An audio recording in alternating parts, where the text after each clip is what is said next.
Thank you for watching, liking, commenting, sharing, and subscribing right now. Well, here we are, once again, 2 o'clock in the morning this time. Hopefully I'll get to bed before too long. Of course, after I get done recording this, I just can't stop myself. I love receiving the video feedback. Been getting tons of it. Thank you very much. And appreciate everything that everybody's been doing. Quite a few subscribers. And in fact, YouTube just changed some category settings, and I guess I'm now in How To and Help, which is, I guess How To and DIY, which we're going to do a little bit of both here. And hopefully we won't just keep it related to technology. I mean, of course, you know, we've got the magic Darth floating head here, and Darth knows just about everything, so ask away. And if I don't know the answer, we will find someone who does. Of course, my background happens to be technology and electric shavers. Well, that's not exactly a passion of mine. It's just that I lost another one and had to go out and buy a new one, which is a Braun, by the way, 9000 series. I love Braun electric shavers. And if you hear any noise in the background beyond my computer, and I've got the surround sound working again, it's probably my dog, or one of them. Wicket, come here, bud. Come here. Up. Come here, bud. Come on. Make it quick. I don't have that much time. Neither does everybody else. All right. Just wanted him to say hello to everybody. Hey, it's Wicket. How you doing, bud? Oh, God. I really didn't need the taste of that in my mouth. Whatever it was. I'm drinking my coffee, and of course I love Peet's. Been drinking that for years, and if you've never had Peet's coffee, you just have not had coffee. It's probably the reason why I'm up at 2 o'clock in the morning watching videos. So that being said, thanks everybody for sending your suggestions for video show intros. You may not know this, but a while ago, someone had created a music file or song, kind of a help theme song. Don't know if it's going to work well here, but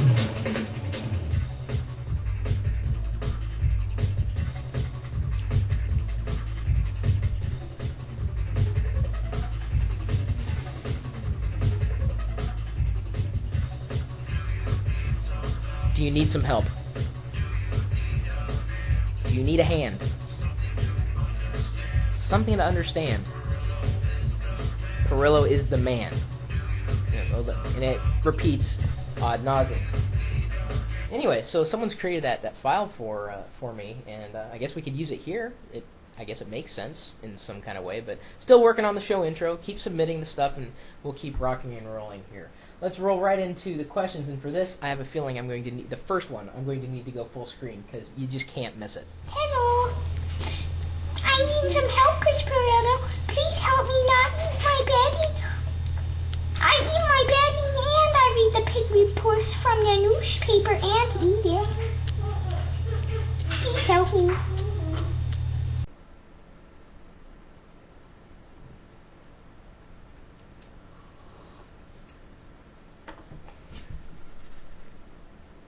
Oh.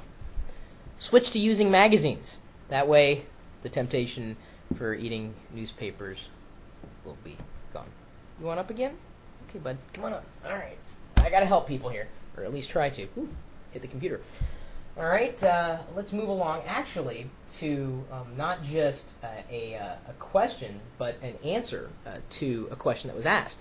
This comes from another YouTube community member who has got a suggestion for improving the sound quality if your microphone may not be of the highest quality. Let's give this a shot. Oh, by the way, if you can see, I've got extra settings here in the Windows Media Player. In Windows Media Player, at least later versions, and if you haven't upgraded to 11, go ahead. It's safe enough. You can click the Now Playing menu, go to Enhancements, Video Settings, and then in there, sorry it's not looking very well because this webcam sucks, you can change hue, saturation, brightness, and contrast. So I'm able to do that for individual videos. Hi, this is Moo. First of all, her name is Moo. Join the list of congratulations and congratulate you for a really, really great idea about this entire help thing.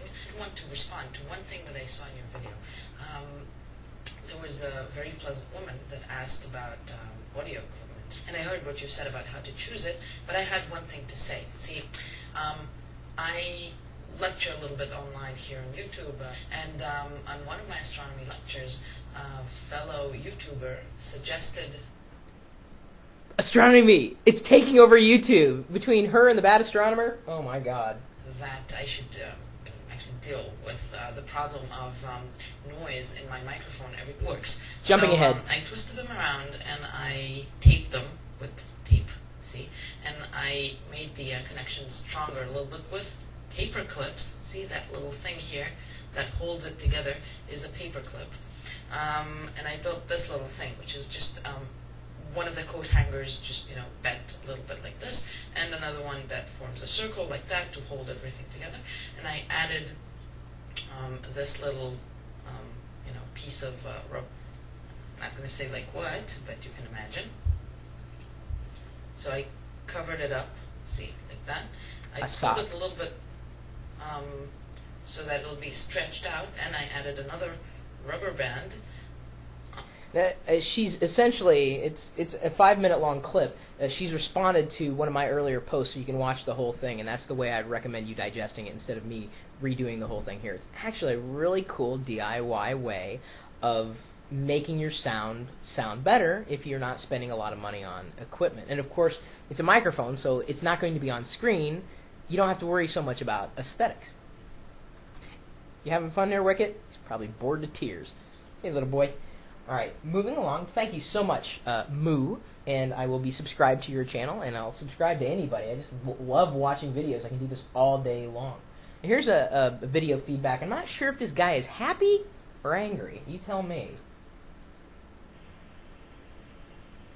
Chris Pirillo, hey, it's great to see you on there answering questions again. Man, I have been jonesing for my Tech TV 6 ever since G4 ruined it! Well, that's the way it goes. Anyway, good to see you on there answering the questions again, giving us all sorts of help. It's great that you're out there. There's just only one thing, Chris. Since when do you get bad hair? Or should I say, since when do you not have bad hair? Chris, I hate to tell you that, but your hair always looks like that, okay? I will now do my impersonation of Chris Pirillo doing the dishes. It's true. I do the dishes like that, and my hair does, it is very Pirillo-paddish, so to speak. Well, that's a great shot right there. So I don't know if he's happy or angry, but I'll take any kind of video. All right.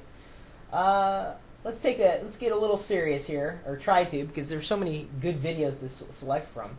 Here's one that came in, and I'm going to have to play this in a browser window, since I couldn't extract the video easily. This comes in from Mike Chandler, an old friend of mine. And this is more of a general question, not so much centric on technology, but more marketing. Hey Chris, it's Mike Chandler here. Great idea. I do have a question for you. I've got a video podcast. It's called NetScoop. I've got it all over YouTube and wherever. I've even uploaded it to Undo TV, your venture with Leo. I've got WordPress installed. I'm using PodPress as the plugin, and that lets me track my statistics. So obviously I can see my numbers, or at least a loose representation of what the actual numbers are as far as my viewers are concerned. And the numbers are obviously not what I'd like. Now, I do know that it's early yet, but I wanted to know, what's your advice on what I can do to kind of pump up the viewership of this podcast? Let me know your thoughts. Okay, so he's asking a general marketing question. How do you get the word out about what you're doing? And chances are, if you're on YouTube, you're trying to figure out a way to get more subscribers. Hey, even I'm trying to figure out ways to get more subscribers. And I'm very happy to report that we are somewhere in the area of 1,500 now, which is really cool. Of course, I'd like to figure out how to double that myself. Having even 1,500 people who are interested in questions and answers, I think it's exciting, but of course, you could always want more. If you're looking for an angle, do something different. And, everybody can now produce, and it's not a question of the equipment or the software or the websites, really. It's doing something fun, different, exciting, knowledgeable, mixing them all together as much as possible. Involving Darth Vader, I'm telling you, man, this thing, Vader, he's just gonna take over the universe one of these days, or galaxy, as the case would be. Stick with it. The issue that you face is that a lot of people are producing more video these days. I mean, in watching what Mike had done. Well, that's not Mike. That's the guy who's doing an impression of me washing the dishes. I've seen what Mike's done, and it's very, very good. It's kind of a tour of the net. And as he said, the name is NetScoop. the more you become involved with other communities, the more people are going to know you and recognize you. And I think that's the value of networks like YouTube, is that you can connect with other people who you may not have connected with otherwise. For instance, the Moo, who submitted an answer of her solution, how to construct a microphone, I guess, padding construct to help soften her P's and S's when she was talking. How else would that have happened? I mean, if I had posted that to my blog, she probably never would have seen it. But here in this community, I was involved, now she's involved. Now how many other people are going to start getting involved and helping one another with their questions and answers? I think we've got an excellent start to that. So Mike, that's my suggestion. Get involved with your existing communities. Get involved with new communities that may be related to your affinities or your interests. So if you're interested in finding, out what else is new around the internet, what blogs are you visiting? Are you commenting on those blogs?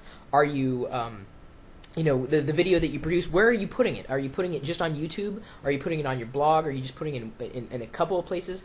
In terms of marketing, there's no silver bullet. You just got to keep at it. You really do. And you got to think creatively, but unfortunately that's just not enough. And I think it boils down to making those connections with people, whether it's on your own blog, which few people are going to see because they're coming to sites like YouTube, or sites like YouTube. And I think getting involved with the community here is going to win you a lot of support. And your content's excellent, so stick with it, and don't stop. If you've got good stuff, you got good stuff, don't stop. And of course, asking a question is a good way of promotion too. And I do know Mike, admittedly, but he's done a very good job. Netscoop is the name of his project.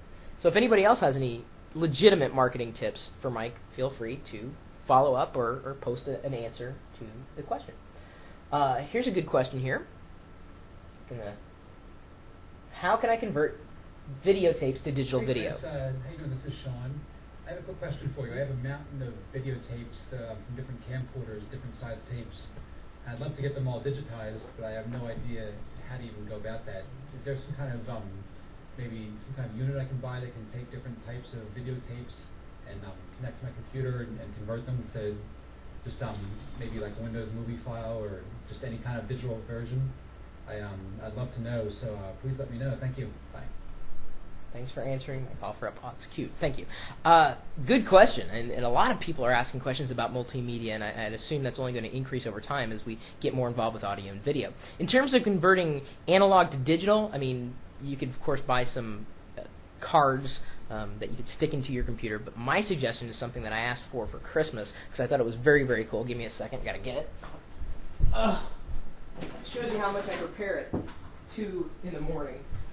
This is a SanDisk vMate, and what it is essentially I guess it's a digital video recorder.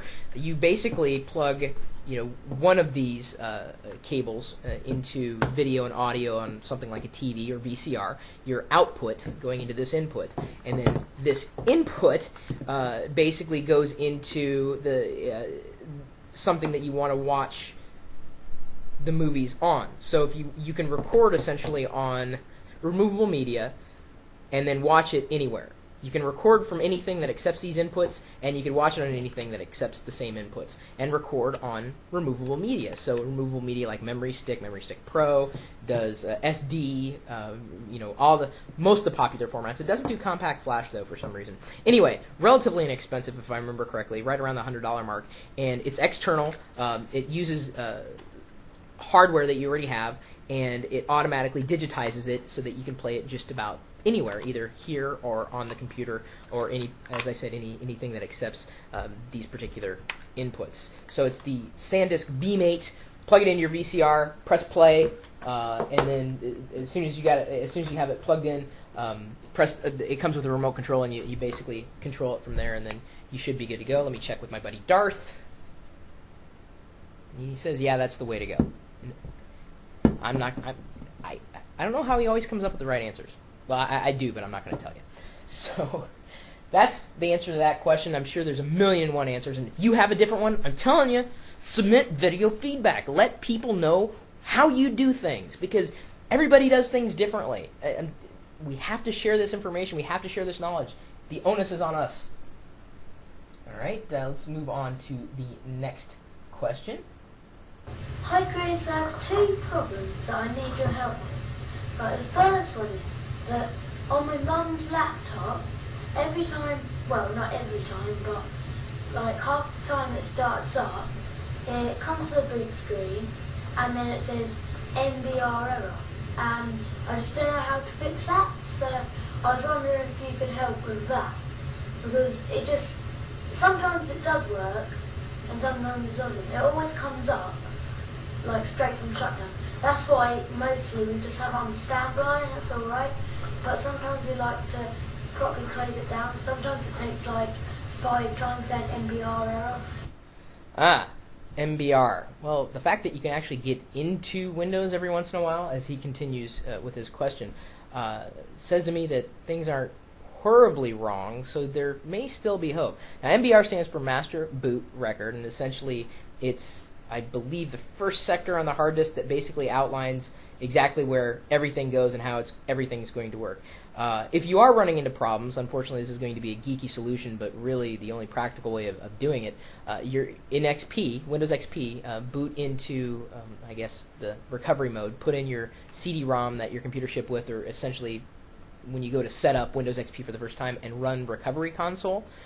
The utility, I believe, is Fix MBR, so you can go ahead and search the web for Fix FIX MBR, and it'll give you more information on how to go about actually running that.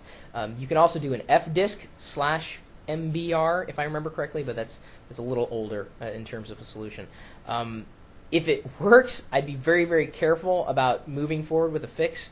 And I realize that you say you're running into this issue every once in a while, but it's also saying to me that there's something wrong. So just make sure that when you're in Windows next time, back up all your important documents, all your pictures and whatnot, so in case you do go through that process and something does happen, you can get the data back without having to step through any more, I guess, complicated steps and having to send your hard drive to a recovery place somewhere on the other side of the galaxy.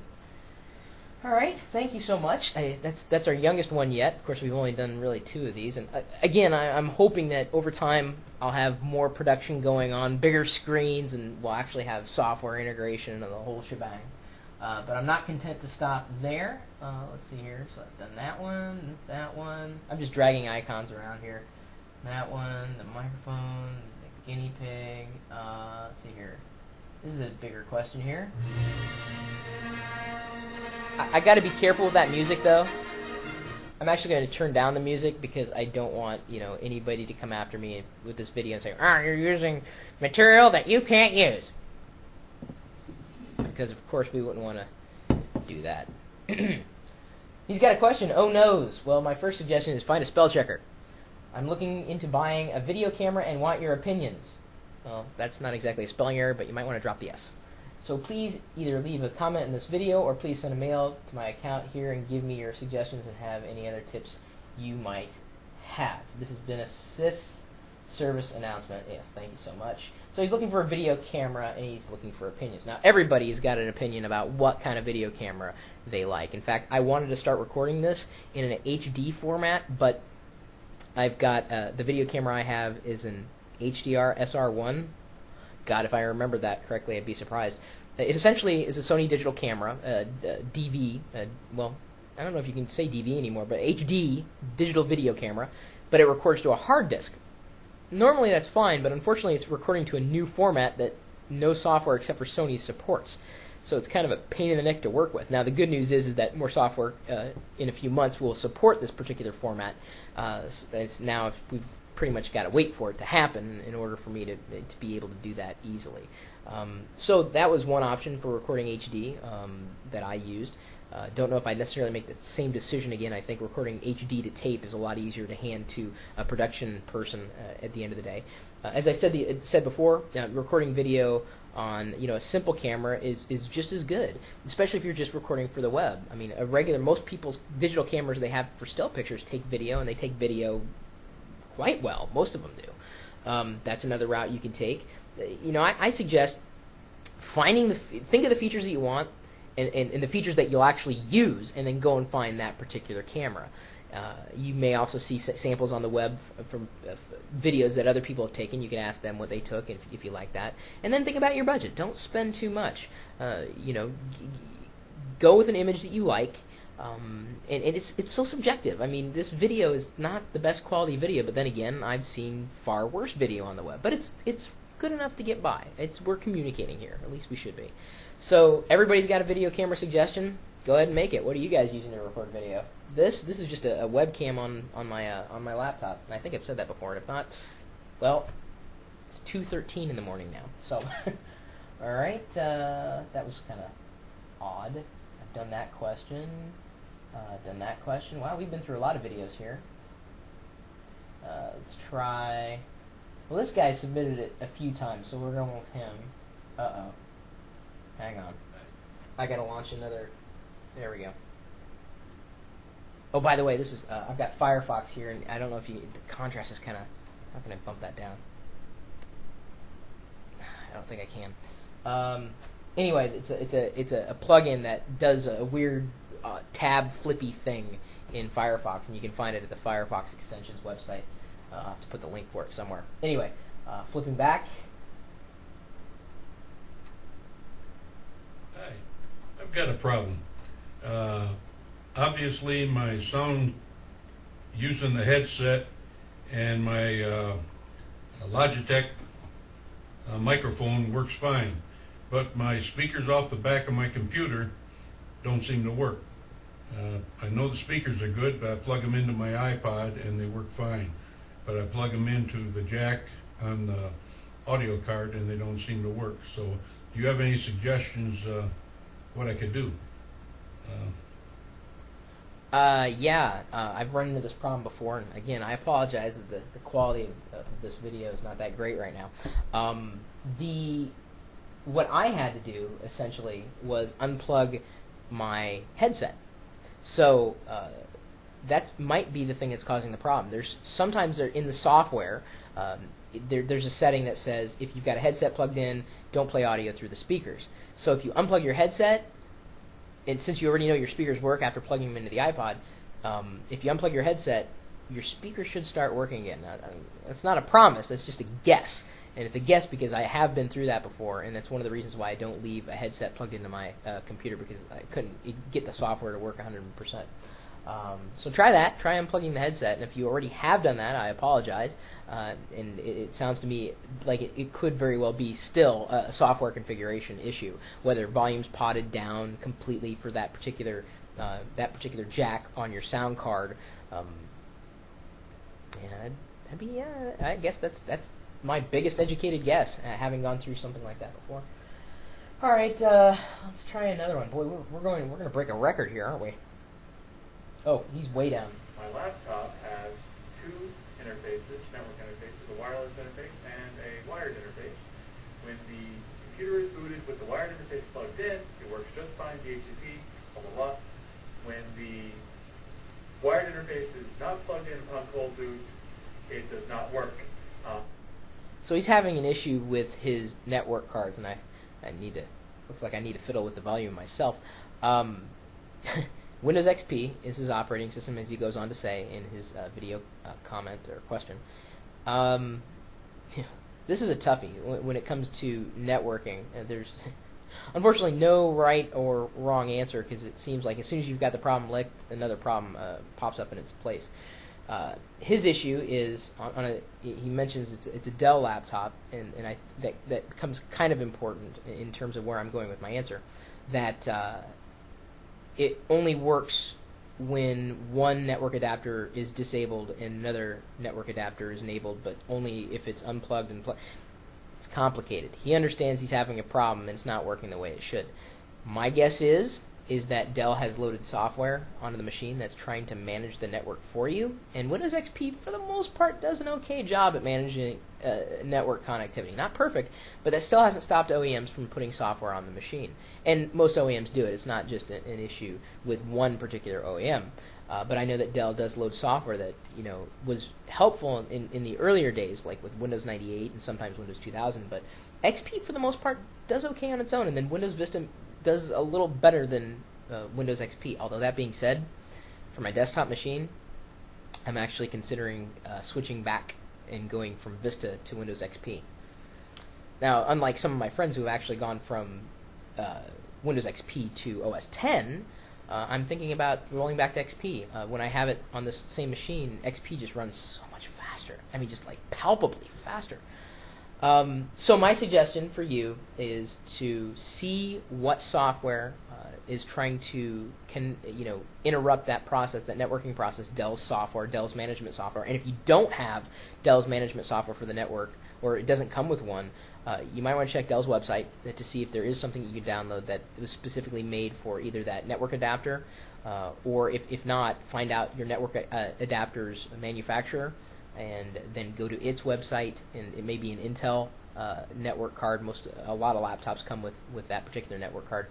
There may be software that will help you manage it that way. I've run into an issue too where someone was having a problem with their wireless settings, and somehow in the system management console, like when you right-click the My Computer icon, go to Manage, and then go into the Device Manager. I'm going by memory here. I've been in there so much, I'm surprised I don't have it memorized. Got to wait a couple seconds because it's Vista. See, in XP it would load it like that. The Device Manager.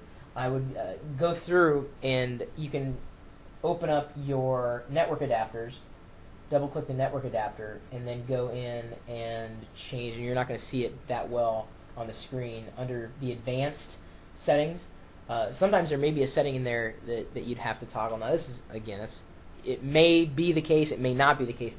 Networking is one of those things that's very, very strange. It may be an issue that for that particular laptop, too. You might want to check in the forums and look in there if you haven't already. Usually the support forums run by committed users will answer questions better than official tech support, usually.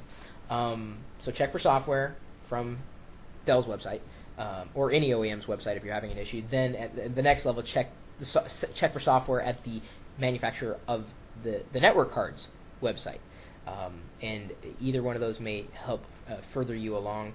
You may beyond that you may have to go in and look somewhere in the BIOS. There may be a toggle. Since I don't have that laptop, it's kind of difficult to troubleshoot in this sense, since it sounds like a problem that should take care of itself. And he was throwing around terms that are advanced for a lot of people. DHCP is essentially a way that, well, like a network router, like a wireless router that a lot of people have these days, it assigns IP addresses to each device or machine that's connected to the network automatically. So years ago, you used to have to assign each particular device its own IP address, and it was a static IP, and this is your IP. DHCP makes it dynamic, if you will, so that it's easier to manage a lot of devices on a network. But unfortunately, sometimes Windows or software or the hardware doesn't want to play along, and if you've got two adapters like an Ethernet port as well as a wireless port, there may be a toggle in there that software is kind of messing with. If you bought the laptop and it's been that way from the very beginning, it could be a software issue. If it just started happening, there may be a deeper problem. Although since it's related to DHCP, it could be a Windows issue. There may have been something that futzed with the setting, and those are the steps I'd go through. And I realize it's a long and complicated answer, but it's kind of a complicated question. Networking isn't easy, even for me. I run into issues all the time, and it is very, very, very frustrating. None of those things help. Maybe someone out there, and this is really my hope. I mean, I don't expect. I'll never claim. You'll never hear me say I know everything, really. But it's my hope that by asking this question, someone out there is going to have the same problem, and they'll know the answer because they'll have been through it before, and you'll be connected with your answer. That's all I'm trying to do. I'm just trying to connect people with the answers, and just using the power of video to do it, just because it's kind of what I always have done, I guess, with or without these existing video networks. So we've done a lot, covered a lot of ground, played a lot of videos here, and I think my coffee's really cold. But please send not just feedback. I mean, I appreciate your support. Have people subscribe to this channel. Tell people about it. Submit questions by video. I mean, I can take your text questions. They're just not as fun. It's really cool to see people I mean, a lot of people have webcams, and if you don't have a webcam yet, I don't know what you're waiting for. I mean, you can get a super cheap one, or you can get a very expensive one. I've got one sitting on top of my monitor, as you can see. I'm actually got another one on order, a Logitech webcam, because I was using if I've got it here, I was using a Microsoft, the new LifeCam. The LifeCam from Microsoft, they just released it. I can't get it to work with Windows Vista. I've tried the latest driver software, I've uninstalled, reinstalled, just won't work. I've given up on the webcam, waiting for the software. In fact, like I said, I've kind of given up on Vista. I really hate saying that. There's some aspects of Vista. I really like Vista's networking features. I like some of its advanced sound properties, as I've mentioned before, but it's just not as fast, it's not as snappy, and I'm really finding some of the software I really need doesn't work with Vista anymore, and that's very, very frustrating. So I think I'm going to go back to Windows XP for the time being. Of course, I'm also looking longingly at Leopard. Boy, a little of alliteration. Alliteration. That's what I meant to say. It just came out, alliteration. I've actually got, I should show you this. So, as I said, I've got a new home office, and everything's still kind of getting set up here, but so I'm kind of cautious about showing things off, because it's not set up the way I want it to be right now. Oops. I got it on cable here. See, it's really late at night because I'm watching infomercials, but believe you me, this is going to be kind of cool. I've got I went too far. I've got, trust me, just wait. You'll enjoy this. I know you will. I've got a mess. Yes. But that's a big flat screen. It's a HD TV that I sit across from. That's actually OS 10. So I'm running OS 10 on a big screen across the room. And see, that's really OS 10. Let me turn on the screensaver. I think, where is it? Where is the screensaver? It's over here? No. I've got a hot corner for a screensaver somewhere. I thought it was up here. There we go. So see, I'm trying to prove that it's actually OS 10. And a mess on the desk, as you can see. That's just kind of the way it goes. You want up again, buddy? You want up again? I think it's time to say goodbye. But please, don't say goodbye forever. Send some videos in. Ask some questions. And if I don't know the answers, I'm hoping that someone else will. And we'll keep this rolling forward and helping other people. We'll call this one Help the Puppy Edition, maybe? What do you think, Wicket? You think that's good? I think he had the hiccups. Oops. I almost forgot. We'll see you later.